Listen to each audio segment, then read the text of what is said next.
Okay. That is this one. Oh. Yep. Technical difficulties. And there we go. Alrighty. Let's give it a second to sense the camera. Maybe turn it on and off. Have you tried turning it off and on again? Yeah. Come on. You can do it. Come on, little camera. So I think it's not sensing it. Apologies. Gotta love the joys of live streaming. Alright. Well, I have a backup. one. Discard. Alright. Yay. Well, it's set. Yeah, we can just lift that one back up. Yeah, we'll kind of adjust that one and see if I can get far enough away. There we go. Yay for a backup webcam. Not quite the video quality, but this is going to be a short one. Apologies for any kid noises or construction because both kids and construction are happening. So yay, it's the joys of live streaming. You get to see us in our actual element. yeah. So, all right, just as a review where we are, we're talking a lot about our user avatar and content strategy. That will be both digital and for use at a convention, which is going to be different, or an expo, I guess, is a better way of describing where you're going. Take it away with a communication tip, Meg. Okay, so I kind of hinted at this yesterday a little bit, but my communication tip for the day is you need feedback.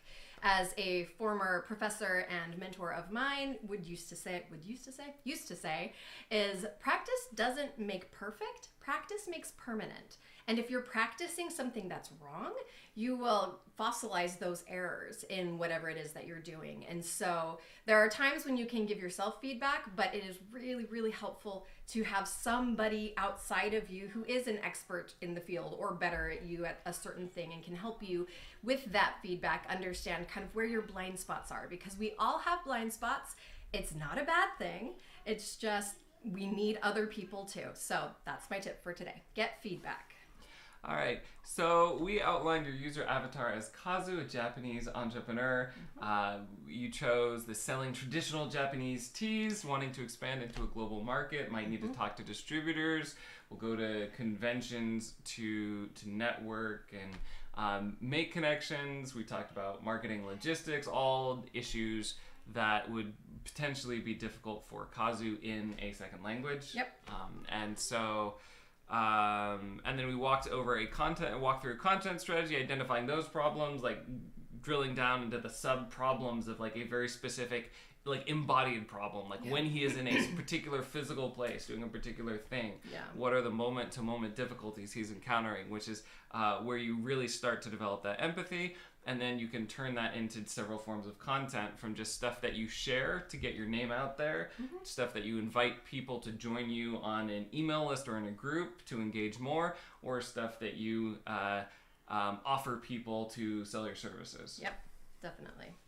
So then kind of one of the things that we're going to be talking about today, and we're going to keep it brief just because of everything going on, and because yesterday was long, is I am going to Houston tomorrow to be a part of this. It's called Tokyo Nights Festival, and it is going to be the first time I've met some of the people from this one group that I volunteer with, Global Kyokoku, or the Global Republic, and they're going as kind of ambassadors of Japanese culture, trying to help spread Japanese IP and like ways of living, as well as actual products. And I'm going there as kind of a liaison to help them with the English side of everything.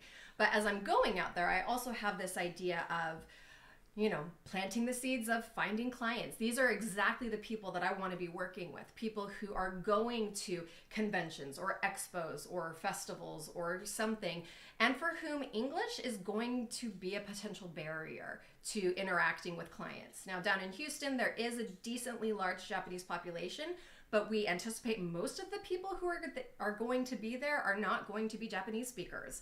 And so this will be a unique experience for some of them, a couple of whom I believe it's their first time out of Japan and in the US. Yeah. So yeah, it's kind of a big deal for them. So how are you going to invite them to engage with you again? Yay! Well, so part of it is the people, at least from this group, who already know me well. And so it's going to be something where I will work on taking the initiative. As this is my home turf, and they're going to be out of their element. This is a time where I can reach out to them and observe, watch, and anticipate problems and see how I can let them grow and like let them do things on their own and practice their English as they can, but also be there to support as necessary. And I think it's going to be a good opportunity for them to see where their own gaps are, and then be able to help them with that.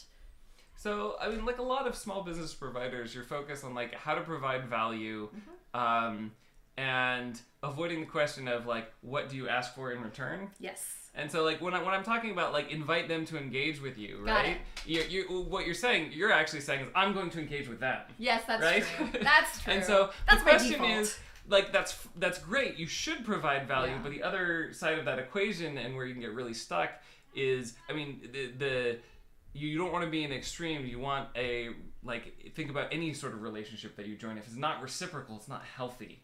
Fair. All right? And entrepreneurs have unhealthy relationships either by being hyper-focused on not giving any value until they've extracted some from somebody else, which comes across as like slimy and creepy and needy and all of that. But the other extreme is just focus on giving stuff away with no thought of, well, you know, how am I going to keep this relationship going, right? Yeah, and that tends to be my default, is that because I have a hard time asking for things, even, you know, when I really should. I've learned a lot over the years, and I'm working on it.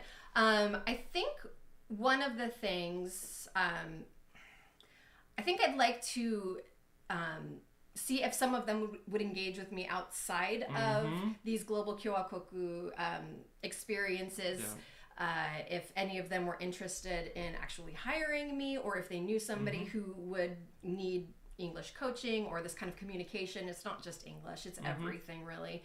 And so see if I can't even say it. It's so hard to ask for things. Like maybe for next time we'll practice that. Just like you said, practicing in a foreign language. It's like so hard. Yes, right? Asking for things is a foreign language for me. It's just not something that I have a lot of practice in doing. And so I think, say, hey, if you want to hire me, I can help you with these things. Right. So there's like the direct ask. There's asking for a referral, which is an indirect one. Do you know anyone who? Sometimes that feels softer for people. But I think there's two buckets, right? They've engaged with you in one particular group. So that idea of like engaging outside of the group, I think is key too, because right, if you engage, I think it's phases, right? It's hard to take someone who's at ground zero and saying, here, will you buy stuff from me? It's not that you can't do it, but maybe think about shifting them one level up, right? So like imagine if your goal there was just to get them on an email list. Right? And that's all. That makes a lot more sense. And then the people on your email list, and you can give them something, like direct them to a white paper or something. You can give in return for that. Again, you don't have to just say, like, join my email list. I'm like, hey, I'm creating a resource for like following up with connections you make at conventions. You want to join my email list and get that. You know, something, you can do something like that. But then the email list are people who already want resources that you have, right? And from there, they're people that you can, all right, you're already interested in me. Can I, you know, deepen the relationship by offering you the actual products, right? And so I think maybe think of it in terms of those stages, right? Not from like 0 to sale, but like 0 to email list or your personal community to sale. And email list really is, generally speaking, the best community because it's not a platform that's owned by Facebook that could like, you know, take that away, or YouTube or whatever. Well, and I think, so I also have to, you know, kind of separate in my mind the concept of relationship, right? Because I am really good friends with some of these people. And, you know, obviously I don't want to ruin that relationship. And some of them, they don't need my services. They don't want my services. And that's fine. I didn't join this group hoping to sell people stuff. I joined this group because I wanted to improve my Japanese. Now, they happen to be my target, kind of avatar, or at least many of them are. And I believe I have a lot of value to add, and I want them to know that I'm available for that. And so that's kind of where I have to, compartmentalize, is that, for the ones who, I'm giving things, and that's great. I'm getting plenty from them. I'm getting, the opportunity to practice my Japanese, so much, support and so many kind words whenever I speak in my ridiculously broken Japanese in their rooms. And but then again, seeing that, okay, there are certain ones in there I know who are wanting to get their products out to a global audience, or who are really wanting to expand kind of beyond the borders of Japan. And for those ones, I do have something very valuable to add that I can't do without some sort of compensation. Yeah. Right? That just in order for that to be sustainable. I do follow the motto in general. It depends on your business, but like in general, you really haven't mastered the art of business if your business plan relies on selling to your friends in an Amway-like version. Yes, I don't like that. On the other hand, like, all right, you're joining a bunch of Japanese groups. Like, are you joining them just to improve your Japanese, or do you actually want to fill out your business? Yeah, well, originally it was just to improve my Japanese. This one particular one I started with. Yeah, and I kind of got sucked into, they're all about helping make people's dreams come true, and it's all about giving. Their motto is give, give, give, receive. And one for all for one, kind of a Musketeers thing, where we all contribute what we have as individuals who are imperfect and have, inadequacies. And then we can make up for each other's inadequacies. But they've started doing seminars. There have been, other various selling campaigns. There have been Amazon publishing. There have been books that have been published that have been sold. And so monetizing is something that is happening in that group now. And so I feel like it's a good time to at least let people know that I have this. Well, and like, just imagine you knew someone who was great at marketing, who gave you an easy to run plan that helped you reach out to people and, fill up your client list. Like, would you recommend that person to other people? Yeah, definitely. Right? For sure. That's, as long as there's someone who provides a ton of value, of course they charge for it, right? Who doesn't? But like, you'd still recommend them. You're not like pulling one over on anybody by like recommending them. Yeah. So like, if you really believe your services are valuable, like, you're kind of shortchanging people who would want to pay for it. And that's the other thing I have to remind myself, is that I have something that they don't have right now, and I can help them increase whatever it is that they're trying to do. And so really seeing the value rather than, the monetary gain. Yeah. So I think that's a really good way to come at it. Well, and there's an interesting, this is kind of out of left field. This is like Charisma on Command, which is an interesting breakdown of relationships. But there's an analogy there where like he talks about that like charismatic people tend to be more touchy, right? Like, not for you, I know, you have a thing. But generally speaking, like, charismatic people invite you into their space. They connect with you. And for most people, connecting with people includes, some form of physical contact. But one of the things he was saying is like, if you're doing this for dating, and you're only trying to touch women, it's going to feel creepy, right? Whereas like if you are, slapping your, dude friends on the back, right? You're physically connecting with everyone. It doesn't feel pointed at them. Yeah. Right? And so, I think there are a lot of social relationships like that where we get hyper focused on doing this in a particular context. Yeah. Right? And so like, if you are as free, like, give, take. Recommend receive, 3 other people. Not take. Or give, receive, whatever. All right. But, if you're recommending other people freely, then recommending yourself when it's appropriate feels natural because you're not trying to be everything to everyone, right? Yeah. So I think there's a piece of that. And I think the other piece that feels awkward in this is like, if you would be emotionally crushed when they say no, then like, that is part of the neediness that feels bad that people avoid, right? The being able to say like, hey, do you know anyone, like, do you or anyone you know need services in XYZ? Yeah. Right? If they can say no and you're fine with that, then it's not a big deal, right? You only really transform it into something like needy, coercive, manipulative, right? Yeah. You only ruin the friendship if you treat them differently after they say no. Yes. All of that. Right. I love that, actually. That's... So, like, Yeah. maybe even think about this. Ask to get the no. It's kind of one of those reverse psychology things. Like, your goal is to, let them say no.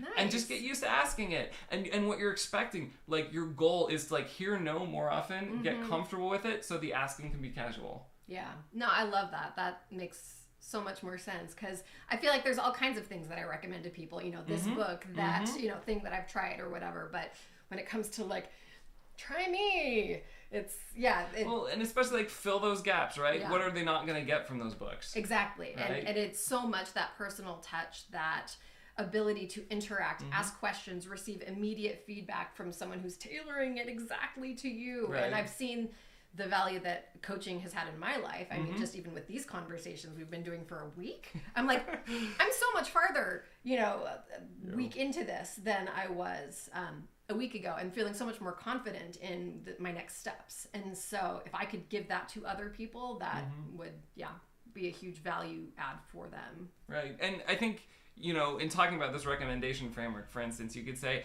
hey, here's a great book for learning about this, but if you want to practice it, I work one-on-one with people, helping them, particularly not just with like English grammar, but preparing for the pitch or networking or, English relationships. Yeah, definitely. Oh, I love this. This is so cool. All right. How about tomorrow we practice like the ask and figure out, like, think of some ways that you can ask them to engage. Could be for referral, could be sale, could be some other resource that you like want to offer them, but sign up for the email list kind of thing. Okay. Yeah, I think that's a great idea. All right. Will do. Great. Business tip, I had one, and I was so into this, it slipped my mind. So I guess I will distill, maybe this would be a good pattern though, like distill what we're learning. Like the tip is exploring, if you're one of those entrepreneurs, exploring the resistance to asking for referrals, asking for something in return. I had a coffee, or for me, hot chocolate break with a friend, and he wanted to ask me some questions for some of his projects, and I was happy to do that, right? Happy to give. And at the end he asked, is there anything I can do for you? And it's the most natural place just to be like, we've been even talking about my coaching, and be like, all right, if you know anyone who needs coaching, like, all right, get us in touch. This is what I do. And of course, and he did say, like, oh, I can think of a couple people, I'll reach out to them. I'm totally cool if nothing comes of that, right? Yeah. Like, that's part of that. But there are opportunities like that where I realized, like, there was once upon a time when I would have been like, oh, nothing, right? I'm just gonna give to you, but I'm not gonna let this relationship be reciprocal, even when they're offering. Whereas if you really want a relationship to be deeper, and this is true of friends and customers, is you allow it to be reciprocal. You allow them to give to you. And I think a funny example of this is, I'm a big fan of Pat Flynn, and he has told his story getting started where I think he offered test prep for a green architecture exam, and he was offering some stuff for free, and there were people saying, like, how about you put this into a nicely organized book and let us pay you for it, right? And if you're lucky, and providing a lot of value, have people like that who will ask for that. But a lot of people, I will be very honest, will do two things. One, they just won't think to ask, like, what could I pay you for? Unless they want more content out of you, which is a great sign. That's a great place to be. Yeah. But the other thing is, they will also be more casual in their relationship with you because they're not giving back. Yeah. Right? And so you are putting a limit on your relationship by not asking. And kind of the tips that we went to get more comfortable recommending your services, or one, recommend other things. So Just be comfortable recommending. Don't be greedy. Share a lot of other people's value, and then when you recommend yourself, it doesn't come off as being, like self-centric, right? One of those people that like whatever you do, they have a story that tops, like that tops that. They're interjecting themselves in the conversation. No, recommend to other people. Don't be everything to everyone. And then the number 2 thing is like ask to get the no. And that kind of takes the sting out of the no and like the neediness and awkwardness out of the situation. So it's a great way to like practice until it feels comfortable and casual, rather than like a big deal and where you're preciously clutching your ego to which will make the situation more awkward. So ask to get the no. That could be the final business tip. And we'll see you tomorrow. We'll do practice for that ask.